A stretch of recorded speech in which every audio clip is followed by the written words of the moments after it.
ადამიანის უფლებათა ცენტრის სამსახურიდან პატრულ ინსპექტორების დათხოვნას ეხმიანება. ამასთან დაკავშირებით ცენტრის ოფისში დღეს სპეციალური პრესკონფერენცია გაიმართება.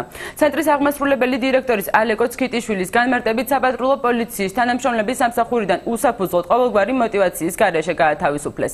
აღნიშნულ ორგანიზაციას შინაგან საქმეთა სამინისტროს საპატრულო პოლიციის დეპარტამენტის სამეგრელო ზემო სვანეთის სამმართველოდან გათავისუფლებულმა პატრულ ინსპექტორებმა მიმართეს. 30-მდე გათავისუფლებული პატრულის თანამშრომელი მიმართვაში ხელმძღვანელობის მხრიდან ფსიქოლოგიური ზეწოლის ფაქტებზე საუბრობს. არ ხდება განმარტება თუ რატომ არიან ესენი გათავისუფლებული და მხოლოდ აიძულებენ რომ თავიანთი ნებით თითქოს და თავიანთი ნებით დააწერენ განცხადებები კადრების განკარგულებაში გადასვლასთან დაკავშირებით ვფიქრობთ რომ აქ არის საუბარი სწორად უკანონო გადაწყვეტილებაზე და თვითნებურად ანუ უკანონოდ ხდება ამ შემთხვევაში პატრულების დათხოვნა სამსახურიდან. მიგვაჩნია რომ ეს ყველაფერი უნდა გამოსწორდეს, პატრულები უნდა დაუბრუნდნენ თავიანთ